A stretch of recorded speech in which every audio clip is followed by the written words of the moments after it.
Pada adegan terakhir di video part 11 kemarin, cerita telah sampai ke momen teori admin mengenai Sasuke tak akan mati di seri Boruto. Dia menyuruh Boruto untuk pergi ke desa mengejar seorang kode sementara Sasuke akan masuk ke desa secara diam-diam. Rencana ini menjadikan Boruto sebagai pengalih perhatian bagi Kawaki maupun lainnya. Dengan Boruto yang muncul secara terang-terangan di desa, maka perhatian mereka pasti hanya akan ke Boruto. Sehingga, Sasuke bisa dengan leluasa masuk ke dalam Konoha, tanpa diketahui oleh tim sensor Konoha. Lalu, adegan kemarin memperlihatkan seorang Koji telah melakukan serangkaian serangan kepada tim Anbusai dan bala bantuan seperti Konohamaru serta Shinki. Sementara Kakashi datang tepat waktu untuk membantu mereka semua. Itulah adegan terakhir pada video part 11 kemarin dan sekarang, mari kita lanjut pembahasan pada video part ke-12 ini. Adegan pertama memperlihatkan seorang Kakashi berhasil menyelamatkan salah satu dari tim pencari milik Sai dari serangan minyak panas milik Kataka Shinkoji.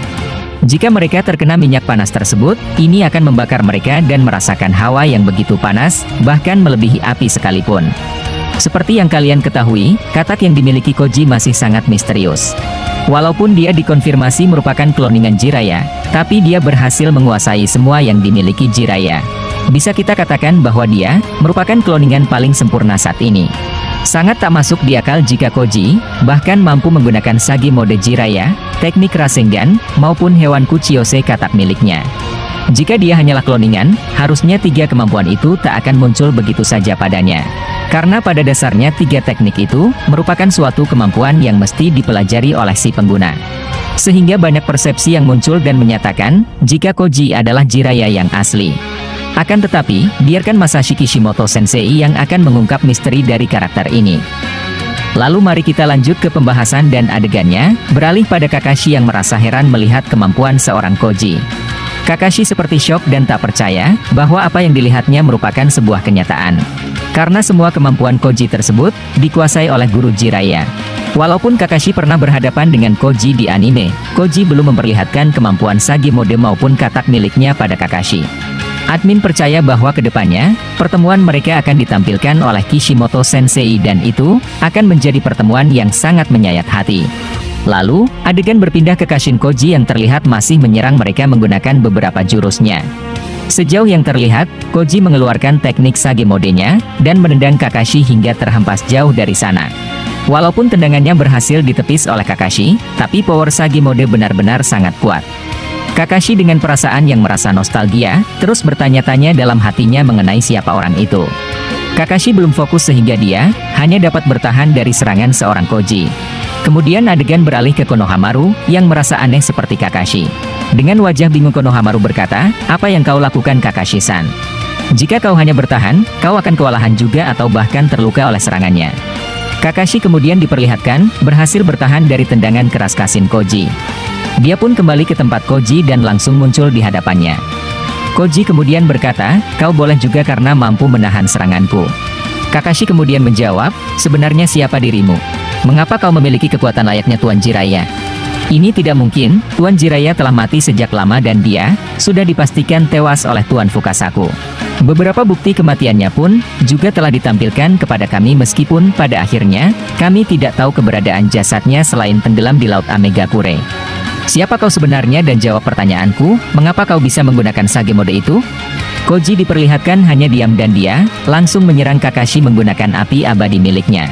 Kakashi terkejut dan mencoba untuk menahan api tersebut menggunakan teknik air miliknya. Akan tetapi, ini jelas berbeda dari jutsu biasanya. Api tersebut merupakan api nyata yang berasal dari sebuah gunung berapi dan bukan sebuah cakra yang telah diubah menjadi api. Kakashi baru menyadari hal itu dan dia langsung melepas jutsu airnya dan melompat ke atas. Dengan wajah keheranan Kakashi berkata, ini sulit dipercaya bahwa dia menggunakan api abadi dari sebuah gunung merapi. Aku pernah melakukan hal semacam ini sebelumnya namun itu hanyalah sebuah air di sungai ketika melawan Naruto dan Sakura.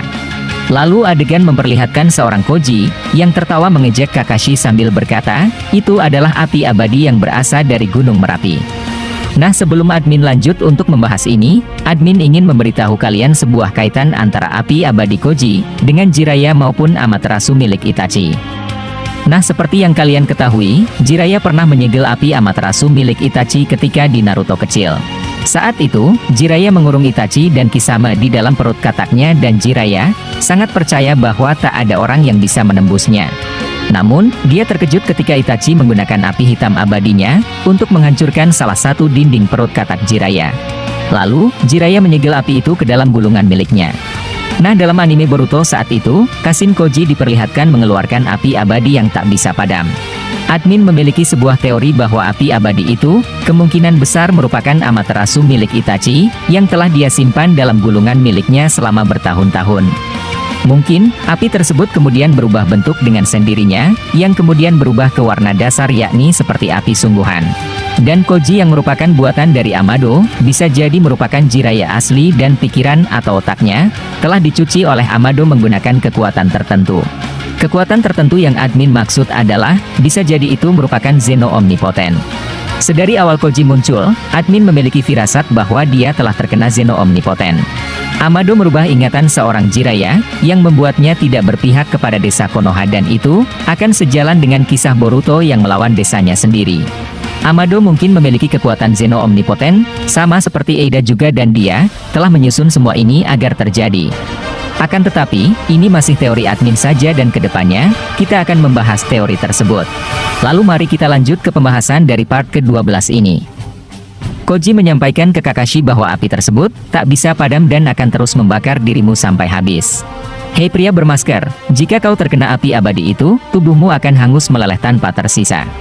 Itu sangat berbahaya dan kalau kau tak berhati-hati, maka ucapkan selamat tinggal pada dunia ini. Biar ku beritahu bahwa aku hanya ingin bertemu langsung dengan Amado. Aku yakin bahwa semua yang terjadi saat ini merupakan ulahnya dan dia yang harus bertanggung jawab. Kakashi yang mendengar perkataan Koji tersebut tidak mengerti dengan apa yang dia katakan karena Kakashi juga terpengaruh kekuatan Zeno milik Eida. Kakashi kemudian berkata, aku tidak mengerti dengan apa yang kau katakan. Lalu Konohamaru, Hanabi, Shinki, dan Sai datang dan berada di dekat Kakashi untuk membantunya. Konohamaru kemudian berkata pada Kakashi, kau pasti memiliki pemikiran yang sama sepertiku Kakashi-san. Kami pernah bertemu dan dia, bahkan bisa menggunakan teknik Rasengan. Aku heran mengapa di luar sana, ada orang lain yang bisa menggunakan Rasengan juga. Apa sebenarnya yang terjadi? Apakah Tuan Jiraiya masih hidup atau ada kejanggalan lain dalam masalah ini? Kakashi kemudian berkata bahwa mereka harus mencari tahu sendiri mengenai identitas asli orang itu. Nah, jika nanti momen ini ditampilkan Kishimoto dalam manga Boruto, maka kita dapat melihat bahwa pertemuannya dengan Kakashi akan banyak mengungkap sebuah fakta yang besar. Kakashi sangat dekat dengan Jiraiya dan melihat Koji kembali, akan menguak sebuah misteri apakah dia benar seorang Jiraiya asli atau hanya kloningan saja. Lalu, adegan terakhir memperlihatkan seorang Kakashi menyampaikan informasi ini kepada Shikamaru. Dia ingin Nyonya Tsunade mengetahui semua ini agar mereka dapat mencari jawaban yang pasti. Nah, itu tadi adegan terakhir pada video part ke-12 ini yang dapat admin sampaikan kepada kalian semua. Untuk kelanjutannya, admin akan membahasnya pada video part ke-13 nantinya. Masih banyak prediksi atau hal-hal yang akan terjadi ke depannya yang bakalan kami bahas tuntas di channel ini. Dan jika kalian suka dengan pembahasan teori maupun fakta di channel kami, jangan lupa untuk selalu stay menunggu dan selalu berlangganan. Sampai jumpa di video selanjutnya dan salam Shinobi.